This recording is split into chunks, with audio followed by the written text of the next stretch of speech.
Bismillahirrahmanirrahim. Angkat tengah penting Ibrahim bin Adam usul ke Allah. Ya Allah ya Rabbi, abdi anu geus puluhan tahun ngadoangan dibere dua eta kakarake asup Islam kok tilu sih?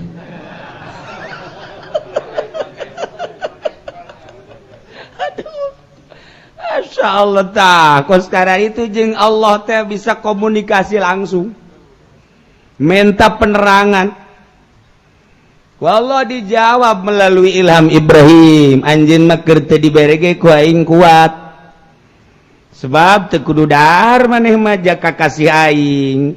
Naon salahna atuh aing teh ya, langsung bae mere kakuatan tanpa dahar. Jalain kakarak ayeuna, karasakan ku maneh 40 poe, 3 bulan kan teu dahar dibere kakuatan ku aing tanpa dahar. Aing nu mere nu mantak mere ge kitu roti, ieu aya sahib maneh supaya asup Islam. Nyana asup Islam lah gara-gara diijabah doa. Nah 5 hari 6 hari kemudian nyana ngadoa dibere 3 abeh nyana bungaheun Ibrahim supaya nyana mantep imanna. Guys, kuring Allah bacarita ke di akhir di Mekah, beres Mekah bakal kayahoan pangkat eta jelema. Ya Allah. Eta mah kakarak saminggu ka asup Islam maju diijabah bae doana pan ari eta. Datang ka endeu ka ditu. Balik ke lembur nu aslina encan pernah diijabah malah areueun nu di imah ge. Daon eta kayakinan lain tawadu kayakinan. Sok embung eleh bae kos deredet make berenuk.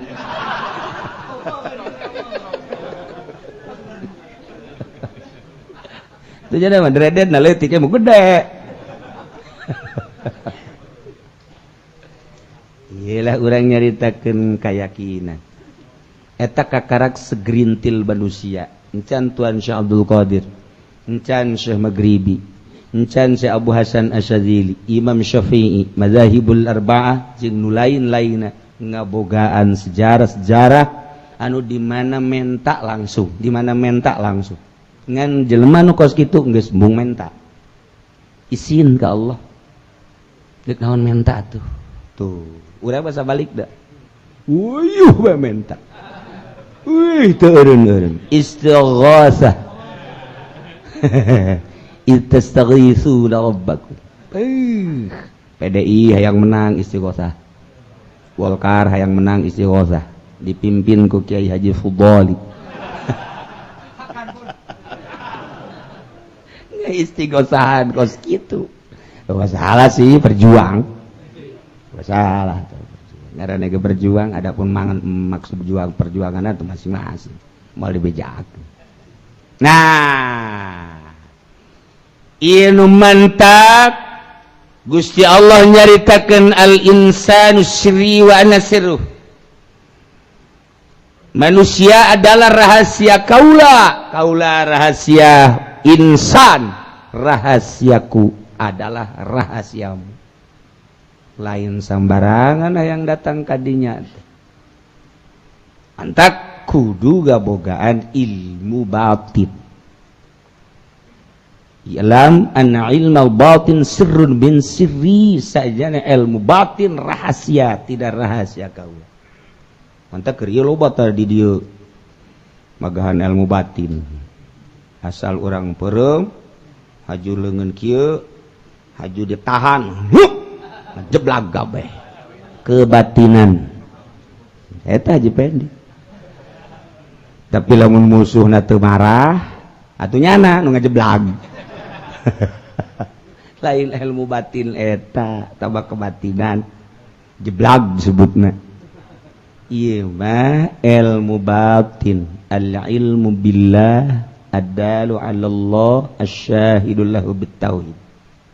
Ilmu Allah nunuduhkeun ka Allah anu bisa nempo ka Allah melalui katauhidan. Ya Allah, iyalah ilmu batin. Geus atuh kuari teh urang ngabeberes heula syariat. salat kanyahokeun syarat salat kanyahokeun rukun salat sanggeus urang nganyahokeun rukun salat moal waka bisa salat lamun henteu toharoh sucikeun heula awak karak bisa salat lamun teu salat lamun teu suci moal bisa salat sajen sasaha ge sehingga ada besi aya di lembur kiai mantes ngising haju salat bae ulah di imam mah ceknya cenah wali los leg-leg ku sia kawalian aing mah nyaona sia ngising ulah satungtung ngising teu ngisang ulah dituturkeun nyana malam Jumat kemudian tas nyunahan pamajikanana njot-njotan ka kapalan teu mandi deui datang-datang jadi imam bae cak nyana cenah aing mah wali enggeus maningan ais pamajikan sia ka mimbar ka ditu ulah dimamuman ku urang sebab encan toharoh geus cenah ulah sok macem-macem cenah ai jeung wali mah los leg-leg ku sia bila perlu masjid ku sia leg-legan los aing mah moal ngamakmum bae geus ka sia beres kudu toharoh heula geus ai toharoh wudu ai wudu kudu make cai kudu nganyahokeun heula caina kadar caina suci apa henteu sanggeus suci suci nyucikeun apa suci teu nyucikeun nah mantak dibagi tahirun mutahhirun tahirun gairu mutahhirin tadi aja heula menyerik jadi wali teh ka cai-cai acan teu ka cai-cai acan begitu dek salat eueuh cai tayamum eta cenah aqua aqua mah tah mah cai ge teu bisa pake wudu wah geus ulah dimamuman can nyaho ka kadar cai berarti ulah heula sing asak heula bab toharohna caina kudu dijelaskeun heula jang toharoh keuna asak bulak-balik geus tah fatul muin geus beres fatul muin du bulak-balik kopikeun aja kusia di belum udah deh bareng ditanya caki uci ge aing bepaan kipu doli geus baksa barang meureun fatul muin ku eta di beuleman bae ku nyana cak nya meureun kumaha meureun sugan jadi cahaya di jero tungtungna mah nu aya ge hareueuh bae jaan wae utawian di beuleum ku nyana meuli di nu anyar teu kabaca tuh nah tah beres oh iya guys biar caina ieu beres cai kemudian wudu na ge nu rapih geus suci karak meunang salat begitu oge ilmu ma'rifat teu meunang waka nyebutkeun ma'rifat dirina ngaku komo batur ngama'rifatkeun ulah waka kudu susuci heula kumaha susucina tauhidna heula kudu nu asak kakarak praktek susuci sakumaha urang dek salat kudu wudu praktek heula nyuci leungeun sungut irung beungeut dan lain sebagainya karak jadi wudu meunang salat kitu keneh ma'rifat tauhidna heula saenggeusna urang ngaji wujud kidam bako mukhalafah lil hawadits qiyamuhu binafsi datang ka selesai dibagi ieu teh aya sifat nafsiyah aya salabiyah aya ma'ani aya ma'nawiyah praktekkeun heula geus beres praktek kakarak ma'rifat tuh kan lamun tadi praktek susuci zahir lamun ieu praktek susuci batin mun ditanya urang wudu nya ai susucina di mana ayo urang wudu susucina di mana atau di si enci ngagandoy sama susucina cenah di kali cadas atuh ngamuk si engkok teu beres ya budak anu can kahartieun pan kitu amat susucina encek beda nah lamun urang dek salat kudu susuci zahir lamun urang dek marifat kudu susuci batin mual menang salat tanpa toharoh, mual bisa marifat tanpa tauhid. Wudu kan sakadar ngomong doang, wudu teu praktek mual menang salat. Urang ge kadar praktek, kadar ngomongkeun tauhid teu praktek mual marifat. Ngan zahir jeung batin teh kudu dihijikeun sanggeusna ulah misah-misah. Inga hiji bareng. Lamun urang nyaritakeun wujud kidam bakom mukhalafatun lil hawadis maksudna teh deuk tauhidkeun hiji pangeran teh allazi khalaqas samawati wal ard, hiji zatna, hiji sifatna, hiji af'alna, hiji praktekkeun wae. Cara meraktekeunana bareng jeung syariat supaya timbul sirrun min asrarillah. Ulah wakanu jauh teh datang ka mujahadah, riyadhah, kemudian muhasabah, tafakur, zikir. Eta mah panjang teuing. Jeung hese. Kuari mah wudu. Praktekkeun wudu ye. Wudu zahir jeung wudu batin. Lain. Cai geus bersih, tauhid bersih kedua. Caina geus bersih, siap tahirun mutahhirun. Wari urang endek wudu zahir, ngabersihan awak, mimiti ngabersihan tina najis heula, mandi jeung berbagai najis. Mun junub, mun najis geus beres eta kuari wudu. Barengkeun jeung bebersih tauhid. Kesucian tau mulai orang ieu menang ye urang endek ge menang ieu mah ye praktekkeun sok a'udzubillah ngan make syahadat lah di thariqah asyhadu an la ilaha illallah wa asyhadu anna muhammadar rasulullah eueuh dipikir mulai tah sebab tauhid da masukna. A'udzubillahi minasyaitonir rajim. Bismillahirrahmanirrahim. Mulai fikih. Allahumma hfaz yadayya min ma'asika kulliha. Sampai ngumbah leungeun. Allahumma hfaz yadayya min ma'asika kulliha. Hai Allah, muga ngaraksa Tuhan, ngajaga Tuhan kadua leungeun abdi.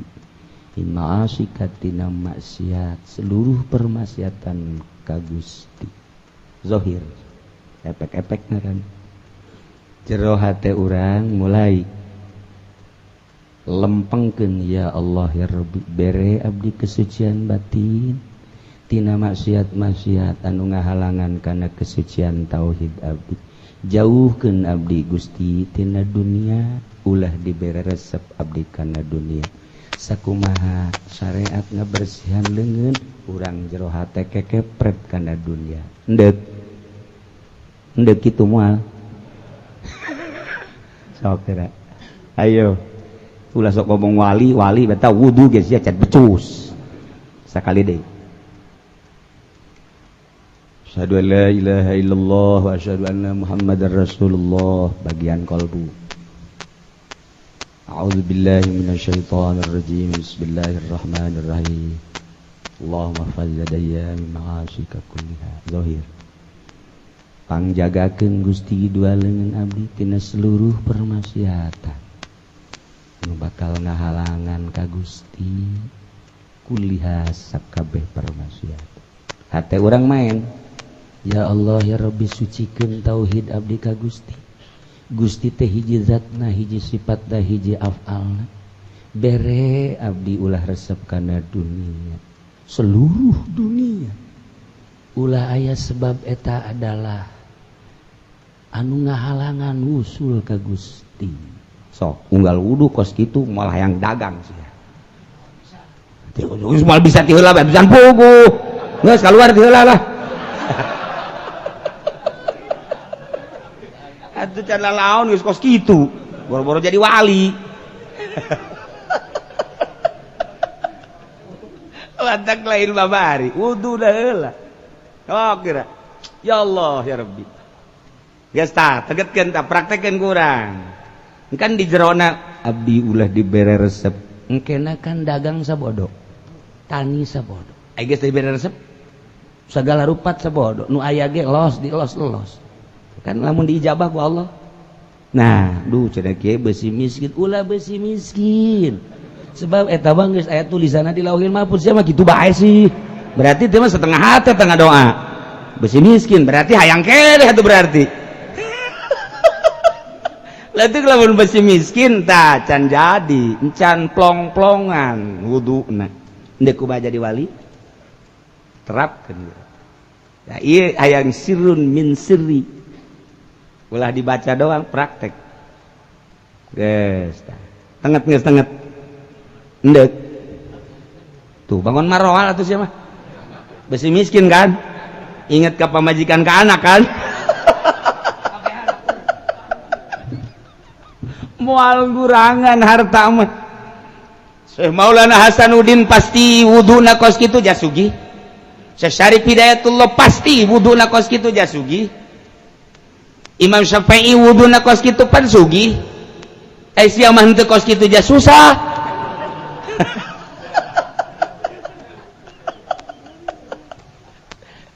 jepel gelap geus aki geus garing penah nuliskeun ukuran sehat urang umur urang sehat urang gering urang dunia urang atuh teu kudu sieun-sieun aduh cenah eungap Kiai besi haju truk bae aduh cenah dagang order sok praktek kitu wudu urang eta mah masalah geus samun endeu masalah mantap wudu moal bisa cepet moal bisa cepat bangsa nu laluhur mah sebab ditafakuran mulai lalaunan iblat caina ditilik heula teliti jang nyucikeun zahir syariat ku ari beres syahadat ta'awud bismillah seperti eta sakumaha doa tadi jang nyucikeun zahir tauhid orang sucikeun tina wusul ka Allah yalah sakumaha leungeun pake kekepret Gusti tidak cai kepretkeun hate abdi tina dunia beres kuari sungu tadi begitu orang kasungut maca doa Allahumma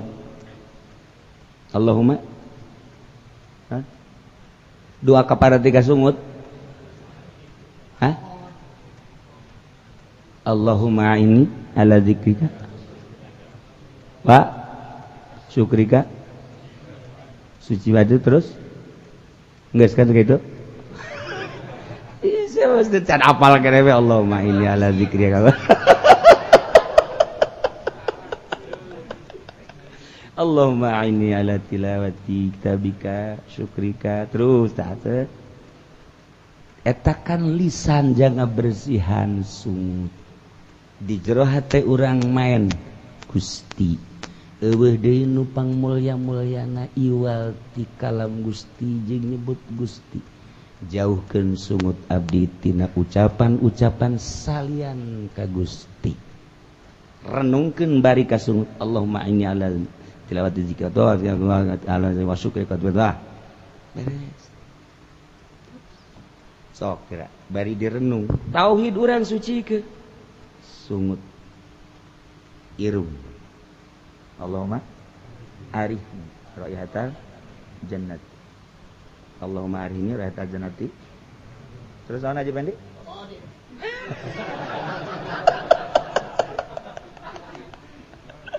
Antarodin Gusti pangambeukeun irung abdi aambean sorga berarti kaambe angin-angin sorga pengajian angin sorga ngambe marhaba angin sorga ngambe salat-salat maca Quran angin sorga maca ge kutu berobani nu ikhlas angin sorga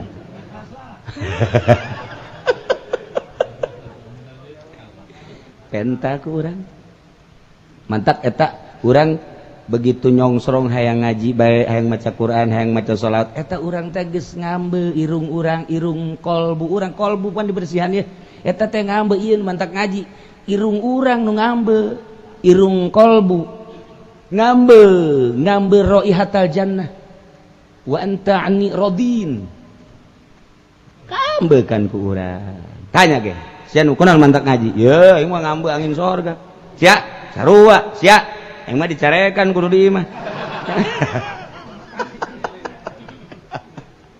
bari ka irung bari dibaca eueuh tadi na pikir mah praktek biasa bae mulai di doaan teh ya sholihin tarapna eueuh wudu urang wudu biasa bae tek henteu maca doa malah mah maca tek masalah masalah teh mah jadi itu dapat silu wujuhakum wa aydakum ilal marafiqi wamsahu bi ru'usikum wa arjulakum ilal ka'bain atuh tamak geus bae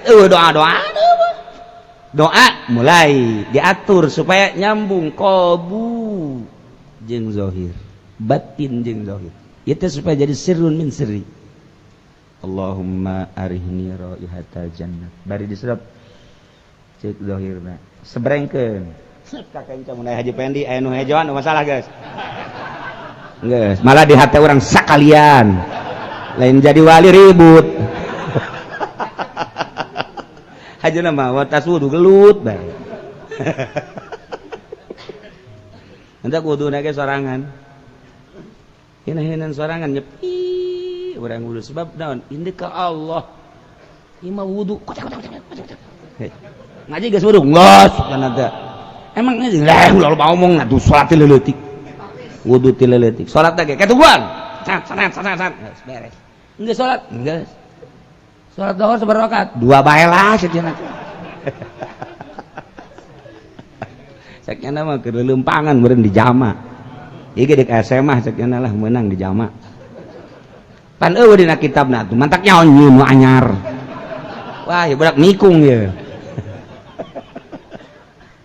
beres tuh leungin geus sungut guys, irung guys, banget. Nawaitu rafal hadasil aswa, isbahatus shalah, atau bayyad wajhi wa tabyadu wujuh. Gusti pangputihkeun wajah abdi. Nu mantak putih teh meureunan bening. Zahir teh kitu. Cek batin kumaha? Qalbu urang. Gusti nu enggeus dihareupan ku abdi berbagai makhluk dunia jeung sagala rupa nu eueuh ridho ti Gusti putihkeun abdi ulah datang ka balik deui di hareupan ku abdi renungkeun ku urang ya Allah ya Rabbi kakarak engke gegeuraheun geura urang asa boga wudu asa lamun urang geus terbiasa kitu kemudian henteu kitu asa encan wudu tapak urang nu dihareupan ku abdi Gusti urusan dunia urusan makhluk anu teu aya ridho Gusti jeung pasti loba jasa di luar ridho Gusti bersihkeun abdi beningkeun abdi ulah datang ka balik deui abdi ti ayeuna moal balik deui kana urusan nu ku abdi dihareupan urusan dunia, urusan makhluk Gusti bersihkeun beget abdi sabulan 2 bulan sinaran geura lain masalah putih jeung hideungna tapi aya sinar ilahi cahaya ilahi arifin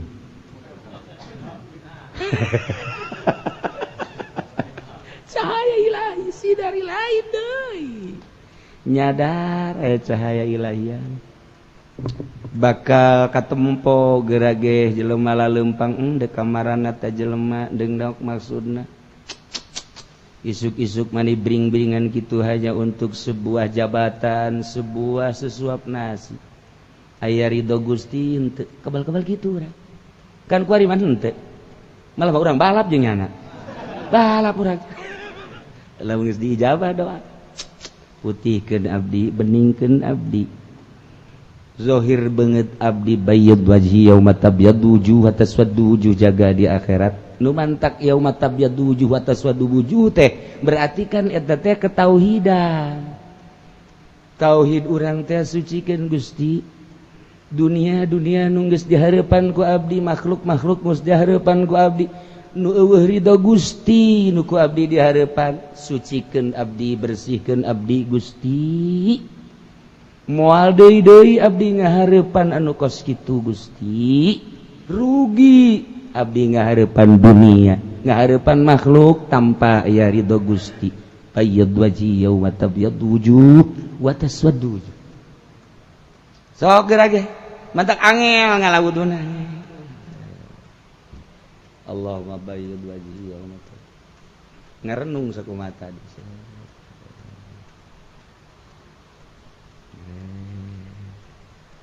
Ieu mah ngalawudu sakumaha papatong ngisang.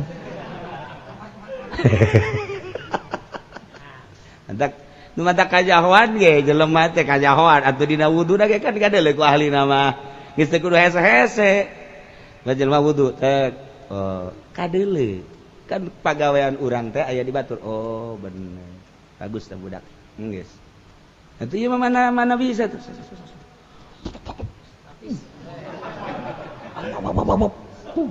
Ieu mah ban bulan puasa. Dikajerokeun saja.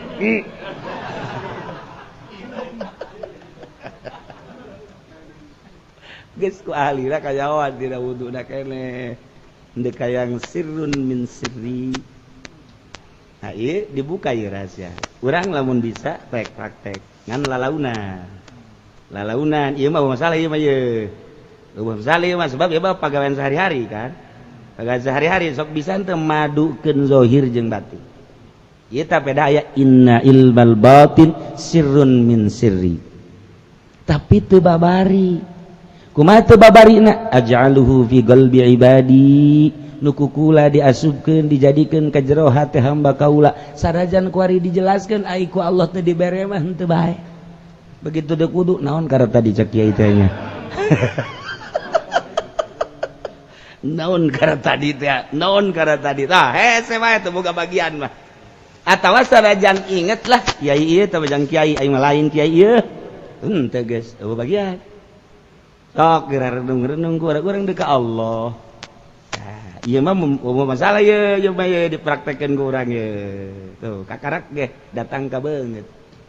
Karak datang ka beungeut, encan suku eleungeun, katuhu, kenca, sirah, celi, suku. Gusti Allah kaula ngajelaskeun kana berbagai-bagai ayat Al-Qur'anul Karim di samping nu tadi. Allah mere ayat-ayat suci Al-Qur'an.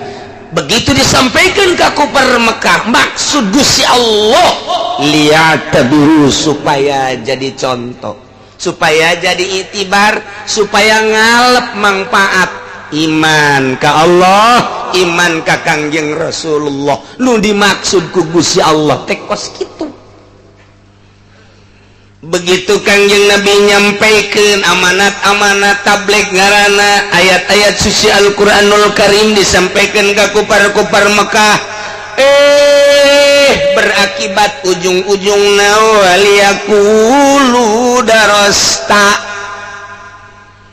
Lamna dilalapad liyaqulu pusing lamun kurang teh dibongkar make ilmu alat lantaran eta teh bisa disebutkeun lamu ke manana mana tolab. Lamun kurang di manaan mana tolak berarti atuh ngamanaan nangke kieu wa kadzalika kitu kene sakumaha nu tadi ku Gusti geus dijelaskeun ayat-ayat tanda kebesaran Gusti Allah. Atuh Gusti Allah ge ngajelaskeun kana ayat-ayat suci Al-Qur'an nu dimaksudna waliyaqulu supaya kupar-kupar ngaromong darosta Muhammad anjeun mah bisa kos kitu teh horeng meunang ngaderes aing mah moal iman maknya kos kitu ngahartikeunana teka harti tamah sarua jeung dina ayat Al-Qur'an dihareupeun ge faltaqatahu alu fir'auna adu liyakula du'a wa hazana. Kangjeng Nabi Musa teh dipulung ku raja Firaun, faltaqatahu maka mulung keluarga Firaun yakni Firaun teh ka Kangjeng Nabi Musa. Nu mantak dipulung kunaon? Nu mantak dipulung teh liyakuna aduwa wa hazana supaya jadi musuh lahu ka kangjeng ka Firaun nu mantak Firaun mulung kangjeng Nabi Musa teh engke supaya jadi ngamusuhan manya mulung supaya jadi musuh teu arti atawa aya bahasa kangjeng Nabi lidulil maut geraranakan maraneh kabeh nu mantak keunanakan tujuanana jang para raeh manya kitu amat bahasa-bahasa nu kos kitu moal bisa dicerna tanpa make ilmu alat nu mantak lamun teu ngaji alat geus bahaya engkena kadituna jadi Muhammadiyah Persib Persatuan Sepak Bola Bandung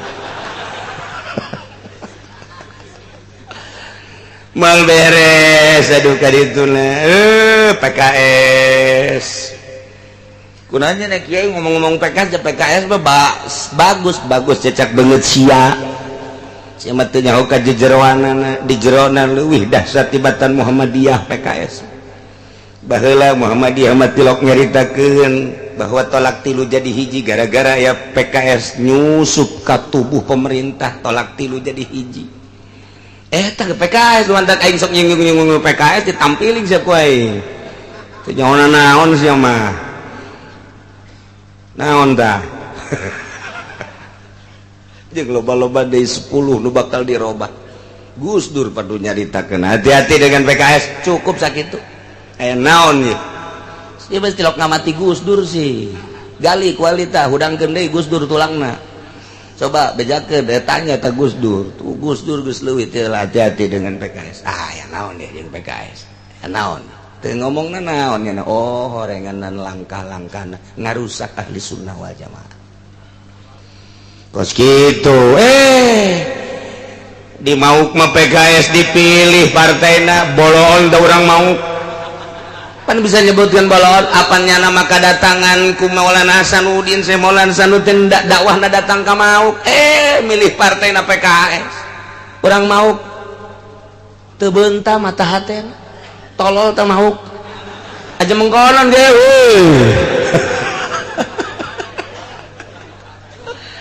waduh tuh di mauk col PKS diparilih kunaon lain tanya heula masa Maulana Hasanuddin mantap urang mauk mah urang mauk makhrajna baragus kabeh komodal nama geus asli ti dituna kuda-kuda geus hebat da urang mauk mah makhraj da kajenting nu asal-asalan doang ngaji qiraatna bagus bae sebab ti ditu Syekh Maulana Hasanuddin teh dongengna datang ka mauk barang deuk kasepatan tak deuk kasepatan teu jadi mantap urang sepatan mah barelol bahasana bahasa qiraatna sebab Maulana Hasanuddin deuk diajak kasepatan teu jadi kunaon emang di dinya cenah loba kangkung di sepatan mah tah loba naon karangarana gitu kucai mungeun cek Maulana Hasanuddin we mambu iki ora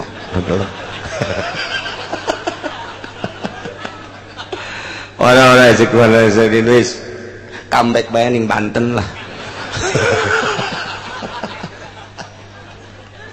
beda dengekeun ge mau urang mau bahasa qiraatna komo lamun dipagahan mun bebeneran ngaji qiraat lain deh sebab ayat teu datang doang wali mah kos kitu cuman datang doang kadinya Masya Allah datang ka kuari lisana para raseh tuh barang aya PKS manut weh mengkonon ge orang mau gitu ora deleng-deleng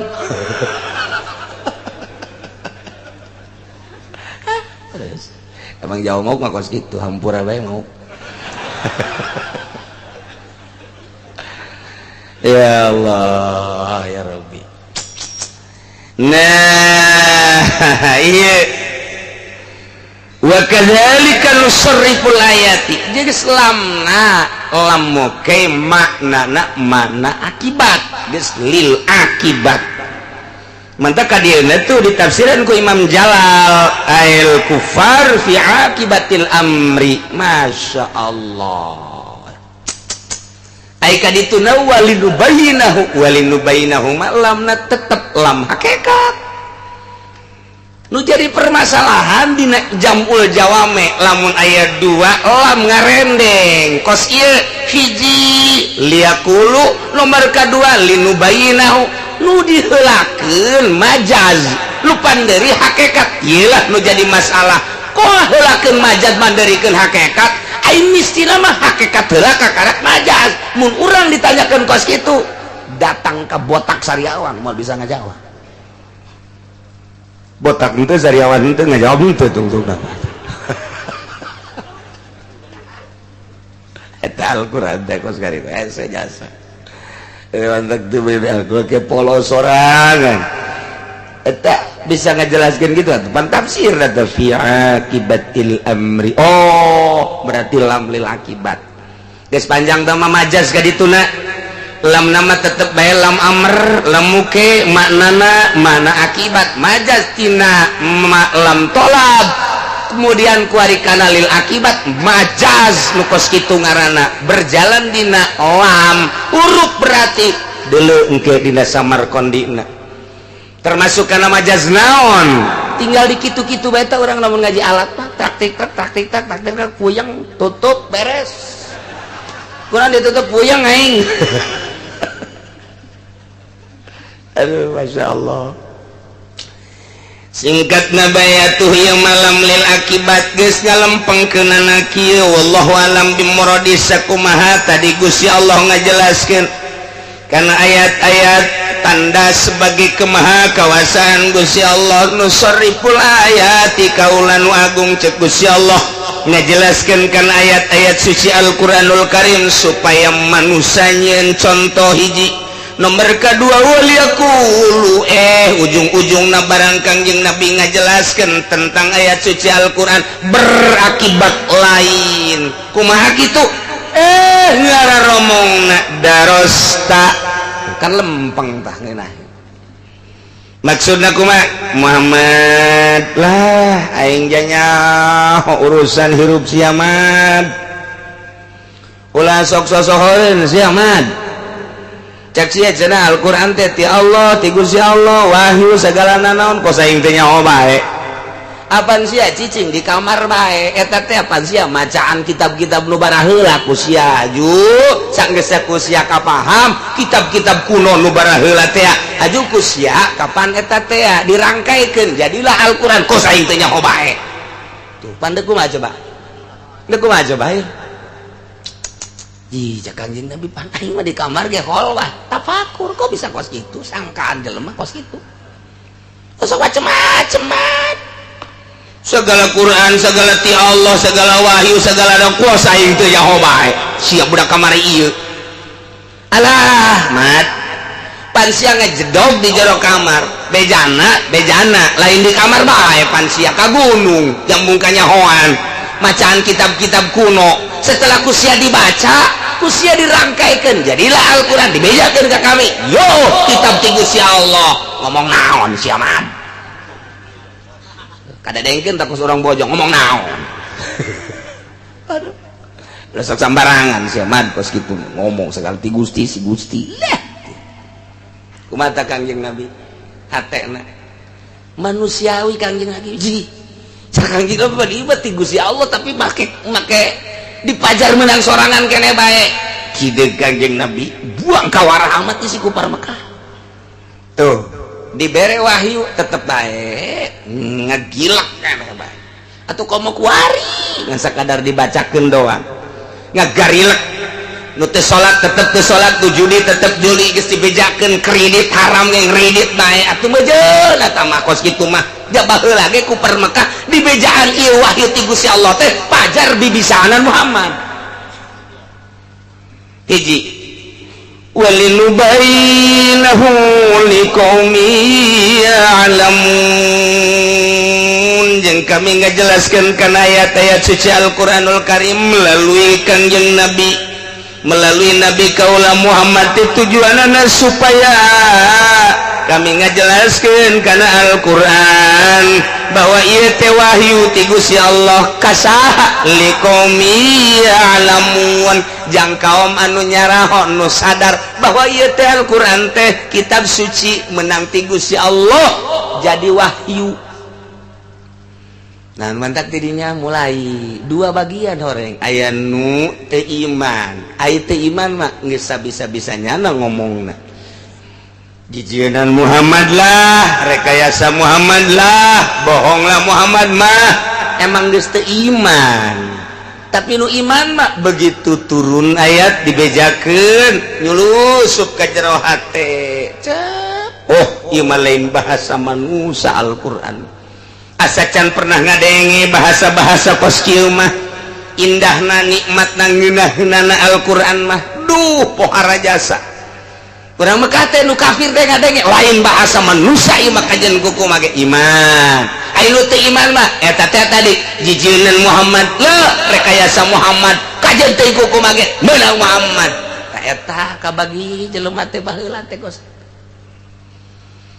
Kangjeng Nabi sebagai manusia langsung sedih karena ge manusia Kangjeng Nabi teh kapan manaon Muhammadun Basyarun tetep manusia dahar nginum sarejima nu matak aya sebagai sifat kemanusiaan begitu dikitukan ku kaumna cep ka jero hate aya nyeri kudu kumaha deui atuh pan ieu wahyu tapi kok teu daek nurut deuk kumaha deui manya make kudu jeung nyangka meunang ciptaan aing manang ciptaan kaula meunang meunang jeunan kaula rekayasa kaula ieu mah ti Gusti pan kula mah teu pernah nulis teu pernah maca jolna Al-Qur'an eta nyahoeun atuh kudu nama nulis teu pernah maca teu pernah jaumi pan kaula teh tapi tetep nu teu iman mah teu iman kunaon eta hawa nafsu ditumpakan ku setan tuh mentek sing hade di sekeliling orang teh setan malulu teh numpakan di dia di pundak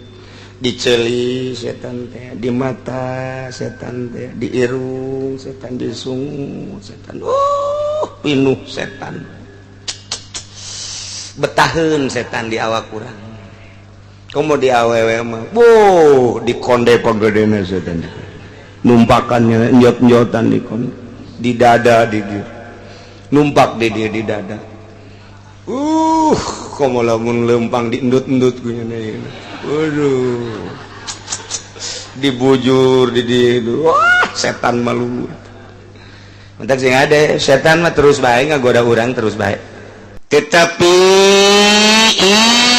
iblis anu boga penyakit hasud di jero hatena ngunek-ngunek caknyana aing bae nu turun ka dunia sia ge kudu turun ka jeung kukumaha sepi aing di dunia wasia digoda lah ku iblis lantaran geus teu bisa ka sorga iblis teh maka cicing di luareun sorga di pintu gerbang sorga Kangjeng Nabi Adamna nu dipanggil ngobrol lah nu saurang di luar sorga iblis nu saurang di jero mantak lamun anu nganjang teh ya nu apel lalaki di luar awewe kan di jero ngobrol ta eta lalaki iblis nurutan iblis cenah di luar ngan haju sok diasupeun deui ka jero atau dikeluarkeun jadi iblis kabeh cek sakaol mah melalui orai kurang puas ngobrol lamun teu asup iblis asup ka orai langsung ke jero surga ngobrol lah berhadapan jeung Kangjeng Nabi Adam alaihis ngobrol sekali dua kali tilu kali sakumaha kamari eleh deh et Kangjeng Nabi Adam dibalikeun fakta ku iblis nu heueuh jadi ulah nu ulah jadi heueuh nu dilarang jadi parentah nu parentah jadi larangan terus saya datang ka kuari iblis begitu bae terus nu tadina dilarang wala taqraba hadhihi syajarata fatakuna minal awas Adam ieu mah ulah digagugat terus bae iblis ngagoda ceramah, pidato dan lain sebagainya limit dengan kelimitan godaan iblis, maka Kangjeng Nabi Adam tergodalah oleh iblis nu dilarang teh didahar. Begitu didahar ku Kangjeng Nabi Adam alaihi salam teh kapan falam mazaqo syajarata barang diicip-icip ku Kangjeng Nabi Adam jeung Siti Hawa eta tangkal gandum didahar teh kontan harita keneh badat lauma sawatuhuma ucutan eta pakaian kebesaranana teh langsung longsor teu make nanaon. Kangjeng Nabi Adam teh zahire bre kubul jeung duburna katingali teu bisa dihalang-halang. Eueuh pakaian anu daek nempel di Kangjeng Nabi Adam kitu keneh di Siti Hawa lantaran ku Gusti Allah teh dimeunangkeun pakaian untuk jelema-jelema nu maksiat ka Gusti Allah. Sataranjang Kangjeng Nabi Adam teh otomatis wa taufiqo yaksifani alaihi mami waraqil jannah. Kangjeng Nabi Adam teh nyokotan daun-daun sorga lantaran pakaian kebesaran, keagungan jeung kebanggaan mah teu bisa dipake ku ari mah pake ampok-ampok daun sorga dipake nutupan kubul jeung duburna. Masya Allah. Dicarekan ku Gusti Allah wa nadahuma rabbuhuma. Cek Gusti Allah Adam Hawa alam anhakuma antil kuma syajarah apakah aing teu ngalarang ka anjeun duaan tina ieu tangkal kayu. Wa aqul lakum pan aing geus jarita ka anjeun duaan lain sakali inna syaitana lakum aduwwum mubin bahwa setan mah musuh nu nyata pan ka anjeun teh. Kurang kumaha aing ka anjeun. Aing agung kurang kumaha ka si Adam Hawa. Ngawas-awas hiji ieu teh ulah didahar, nomor kadua siga ada setan. Palaing geus kurang kumaha sia kagoda keneh bae. Hah? Tidinya kulantaran karasa kabeh pakaian ucutan eueuh nu daek nempel di Kangjeng Nabi Adam ngan sakadar make ampok-ampok ungkul Kangjeng Nabi Adam brek sujud jeung Siti Hawa. Cek Gusti Allah ulah sujud sia. Ulah sujud. Udang. Bakal nyawa sia. Awas akibat tina maksiat sia kae. Kangjeng Nabi Adam langsung cerikna doa ka Gusti Allah qala rabbana zalamna anfusana wa illam taghfir lana lanakunanna minal khasirin. Cek Kangjeng Nabi Adam Rabbana duh pangeran abdi sadaya zalamna abdi teh ngazalim nganiaya ka diri abdi kunyulayan ka parentah Gusti abdi mah abdi ngaku maksiat ka Gusti wa illam tagfir lana lamun Gusti teu ngahampura ka abdi sadaya wa tarhamna jeung Gusti henteu mere rahmatnya dedeuh ka abdi niscaya lanakunanna minal khasirin tuh atuh abdi teh yakin jadi jelema anu rugi luar biasa. Sami sareng Gusti hampura kasalahan abdi rahmatan abdi Gusti nu geus bae maksiat abdi teh ulah dijadikeun abdi teh termasuk jelema anu rugi saendang-endang rugi saumur-umur. Abdi ngaku Gusti abdi teh maksiat abdi teh ngaku kasalahan Gusti tapi pan Gusti mah maha hampura Gusti mah maha rahim rahmatan abdi jeung magfirahan abdi nyanggakeun sadaya-daya ti luhur sausap rambut ti abdi handap saibas dampan nyanggakeun ka Gusti bade dikumahakeun abdi. Sia cek Gusti kunaon teu didengikeun sakieu ayana abdi teh Gusti. Tidinya Kangjeng Nabi Adam langsung nyeribeuteun mules Siti Hawa ge mules sarua bae lumpat ka kaler lumpat ka wetan ka kidul ka kulon lulumpatan lantaran mulas cek Gusti Allah Jibril Adam tuh lulumpatan tanya the tahun jol malaikat Jibril stop Adam kunaon maneh lulumpatan Jibril mulas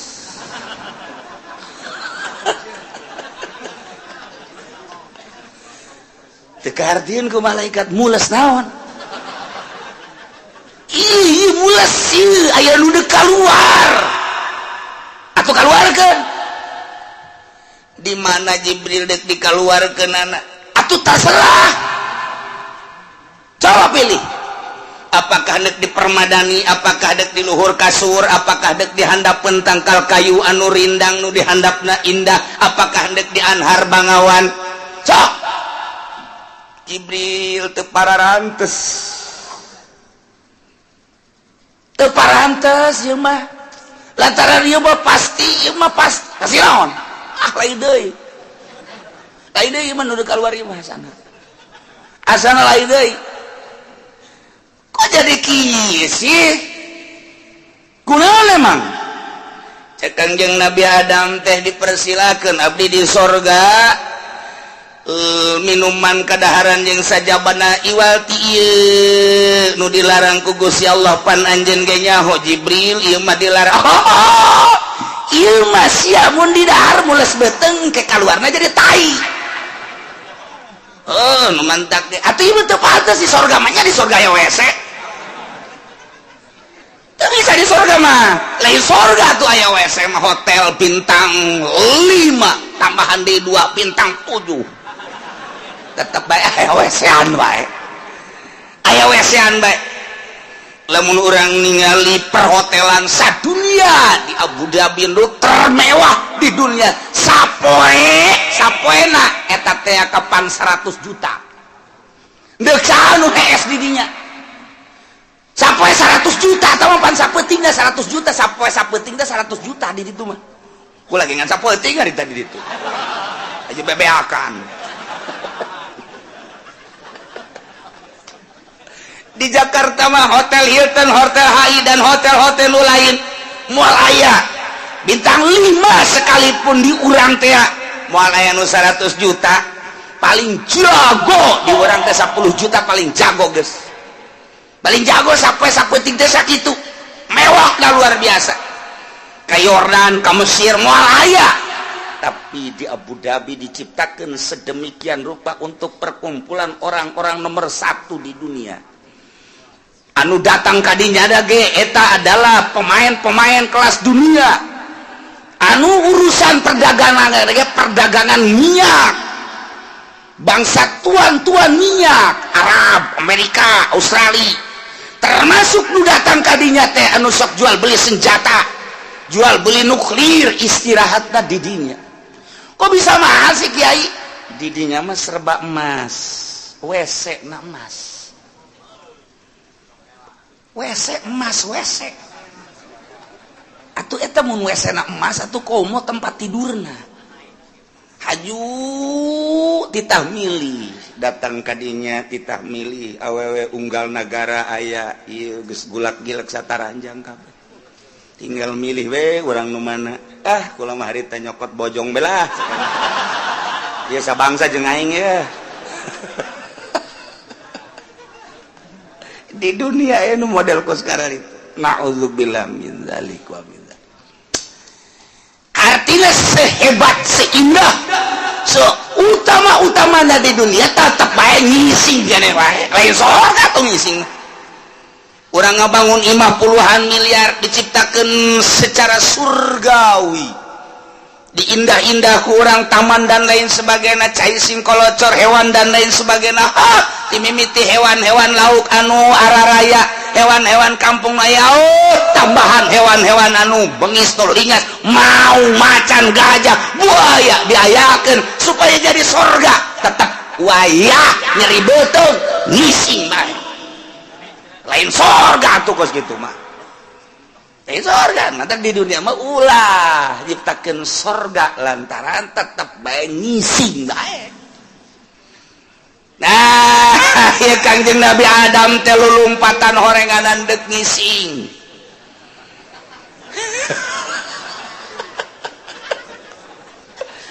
Cak malaikat Jibril, MCK-nya belum dibangun, Dam. Tidak ada MCK di sini. Aduh, Kangjeng Nabi Adam puyeng teu pantes banyak kudu ngising di luhur perbadani. Manya kudu ngising di luhur kasur, manya kudu ngising kitu di jalan anu sakitu indahna pan sorga ieu mah. Manya aing kudu ngising di hana bentanggal kayu nu rindang nu indah nu tararis. Manya aing kudu ngising di bangawan di kali sedengkeun caina ge herang putihna ge alahbatan susu. Sengitna alhabatan kastori amisna alhabatan madu manya ku aing diisingan di dinya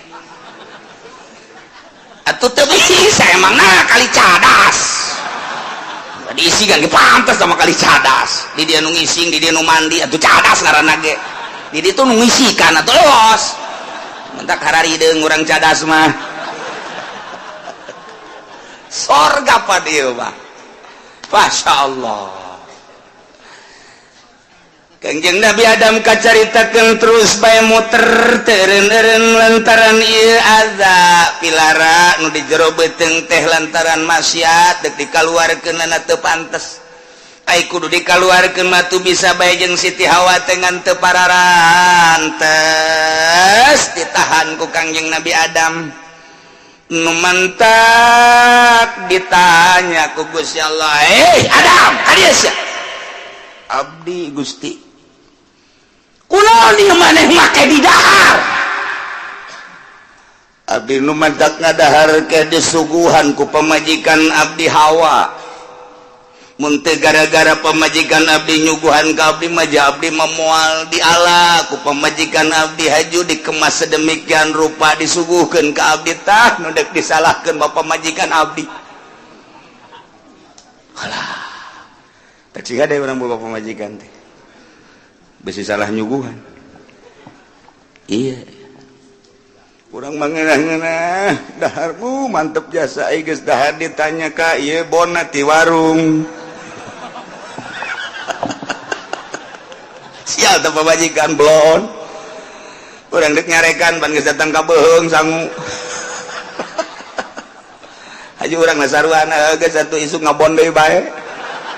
Sarwana tah bagus. Ya karung can laku cek. Hawa aya sia. Abdi Gusti. Ulang maneh ieu make jeung disuguhkeun. Maneh ngarumpak tina perintah. Kunaon?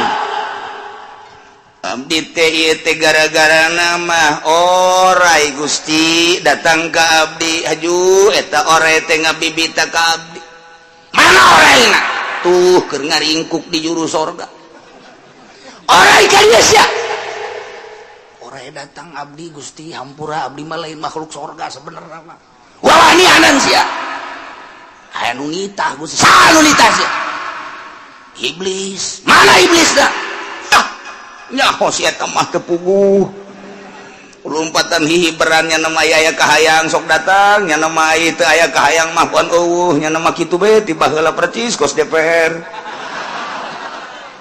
Aya kahayang mah hayang dipilih beuh atuh ka kiai ge mandap-mandap naon kahayang dibere ku nya naik kitu mah geus kapilih beuh kiai leumpang ge ku nya kacana ditutupan eta nu kos kitu ngaranna turunan iblis. Cak ora ieu mah sok nyalakeun ka aing blon. Orang ngomong jeung Allah kos gitu. Sak DPR kaduh ngaji aing canu itas ya gaji-gaji. Atuh lain DPR meja pemerintah ge kos gitu. Mana iblis ada? Nyangakeun ka Gusti. Des kade sia. Aya naon deui Gusti? Iblis mah teger meta aja sia jasa iblis mah. Ai sia kurang ngaganggu ieu. Hah? Das kanyahoan ku aing sia horenganan serangkai ternyata. Kuari sia ku aing dihukum hiji maneh Hawa lantaran maksiat kain Adam gara-gara sia ku aing dihukum sia per bulan barang sia bobogaan sia kudu keluar getih ngaran sakumaha tangkal kayu osok keluar getih sok keluar mun dibacok ku urang keluar getah siage akur jeung tangkal kayu sabulan sakali keluar getah mangga cek Siti Hawa kukumaha ge nu penting mah abdi dihampur geus sia sabulan sakali orai sia kulantaran ngaganggu ka makhluk aing disiksa sia ku aing kuari suku sia dieuweuhkeun terus datang ka kiamat moal boga suku sia aduh Gusti jadi beda suku orai itu di beda suku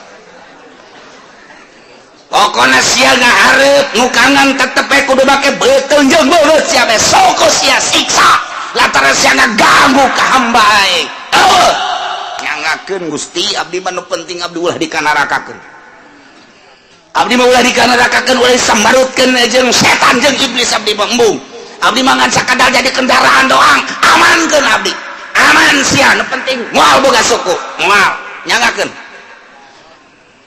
tinggal iblis ai sia kunaon atuh sia make ulin ka sorga deui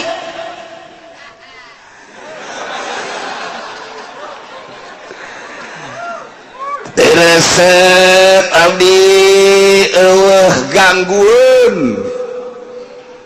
eueuh omeun Gusti bangsa abdi deui bangka waras ya maka iblis diturunkeun ku Gusti Allah sakumaha kamari diturunkeunana bil ubullati di negara Ubulah teh Jabalun di kurbil Basrati eta hiji gunung dekat Basrah tidinya gunung cuman gunungna aya di tengah-tengah laut kos gunung nu kamari bitu di NTB teh eta gunung cuman di tengah laut didinya lah iblis diturunkeun brus ka gunung Ubulah terus dana ka dasar laut tinggal Kangjeng Nabi Adam jeung Siti Hawa termasuk orang yang bakal Allah ngadauh gol ihbitu ba'dukum li ba'din adu Adam Hawa turun maneh ke sorga telayak sorga dicicigan ku jelema anu maksiat ka aing telayak sorga dicicigan ku jelema anu nukanan ka aing geus diampurana diampure sia ku aing cuma turun lantaran eta dijeroboteun sia aya nu kudu dikaluarkeun teu pantas ditimpen di sorga cepat turun sia ngisi sia di sorga di dunia turun Kangjeng Nabi Adam jeung Siti Hawa teh bimas samalata alaihi beserta anak cucu Kangjeng Nabi Adam anu diayakeun ku Gusti Allah ditonggong Kangjeng Nabi Adam berarti waktu Kangjeng Nabi Adam turun teh urang aya ditonggong Kangjeng Nabi Adam alaihi salam milu urang ti sorga ka dunya ka dieu ingat lantaran maneh tadi ditanya teh silih salahkeun kunaon Adam abdi mah ku pamajikan kunaon si Hawa abdi mah ku orai kunaon si orai ku iblis berarti di sorga keneh nyana teh geus pas ini nu mantak di dunia begitu turun cek Gusti Allah ba'dukum li ba'din adu sawareh anjeun bakal jadi musuh jeung sawarehna deui adik jeung kakak loba nu jadi musuh alo jeung emang jadi musuh kitu keneh jeung uwa jadi musuh bawahan jeung atasan jadi musuh kitu keneh atasan jeung leuwih atasan deui jadi musuh pamarentah jeung pamarentah memusuhan pamarentah jeung rakyat memusuhan anu ajibing ajib mah anak jeung kolot jadi musuh pamajikan jeung salaki ge memusuhan terus bae dordar unggal poe tapi ai anakan mah terus awet rajet iyalah horenganan ba'dukum li ba'din Aduh geus dicaritakeun ku Gusti Allah ulah aneh lamun buuk pamajikan baseuh keneh isuk-isuk tapi geus dogdam tengah poe buah ledeg sing cileger tapi asal magrib beca lalager sempak geus teu dipake deui isuk-isuk jeung jaleger deui iyalah ba'dukum li ba'din aduh masya Allah gara-gara Kangjeng Nabi Adam nyalahkeun ka pamajikan nyalahkeun ka orai eta di surga kene orai nyalahkeun ka iblis atuh ku Gusti Allah dijelaskeun horenganan di alam dunia teh ba'dukum li ba'din adu silih zalim ka BG kakakna embunga bagi warisanana ka adi-adina ngarasa boga hak awas ya ku aing emang aing teu pernah kaci omas cek nama aing teu boga golok ciomas marananan penggel ku aing sia kajen kukumah ge kakak tinggal kakak inu kos kieu mah aya deui tukang main koprok anak buah anak lantaran teu diberesit ku bandarna ulah sambat kaniaya ngeunah dinyana bae kajen kuku bagi aing nu mamawa anak koprokna tapi aing telok diberesit dipitaskeun ku aing jurig jeung jurig ba'dukum li ba'din aduh mulai turun Kangjeng Nabi Adam ka mana Kangjeng Nabi Adam diturunkeun hubito adamu bisarna di Kangjeng Nabi Adam diturunkeun ti surga ka gunung Sarnadib Jabalun bil Hindi di India Siti Hawa diturunkeun wa Hawa diturunkeun bi Jeddah di Jeddah Masya Allah orai di mana diturunkan orai wal hayat bitot di Sajistan Soviet jajahan Soviet Afghanistan Sajistan diturunkan geus kabeh teh kakarak di dunia aya sakituan doang tidinya instruksi Gusti Allah ka Kangjeng Nabi Adam barang diturunkeun di Gunung Hindi Sarnadib langsung Kangjeng Nabi Adam turun ka handap tidinya langsung brek sujud Kangjeng Nabi Adam ceurik ka Gusti Allah terus tobat teureun-eureun Kangjeng Nabi Adam maca doa nu tadi Rabbana zalamna anfusana wa illam taghfir lana wa tarhamna lanakunanna minal khasirin terus bae dibaca ku Kangjeng Nabi Adam Rabbana zalam bari sujud Rabbana zalamna anfusana wa illam taghfir lana wa tarhamna lanakunanna minal khasirin Rabbana zalamna anfusana wa illam taghfir lana wa tarhamna lanakunanna minal khasirin 40 poe cek sakaol 40 tahun ngaracak tina mata Kangjeng Nabi Adam teh cai mata lantaran ngolocor bae cai mata datang ka okos kali ngamalir teu eureun-eureun cai mata teh terus bae ngecelakan bari sujud nu dikatuhu ka arah katuhu nu dikenca ka arah kenca jadilah solokan Masya Allah cek Gusti Allah Adam irfa ra'saka gum tanggah kuda maneh geus dihampura ku kaula termasuk pamajikan anjeun dihampura tugas ayeuna mah pamajikan maneh teangan ku maneh datang ka kapanggih alhamdulillah Gusti abdi geus ngadenge hampura ti Gusti jembar abdi teangan pamajikan lempang Kangjeng Nabi Adam teu nyaho arah di mana pamajikan ayana munajat ka Gusti Gusti anu maha sagala-galana arah mana Gusti pamajikan abdi rindu abdi ka pamajikan abdi pamajikan abdi nu biasa ngaladenan abdi ngusapan abdi segala rupa di mana ayana make calana tah henteu sok aja macem-macem teangan heula can aya aya pamatek can aya istem can aya itu tek-trek baru ya tek-trek mie tomato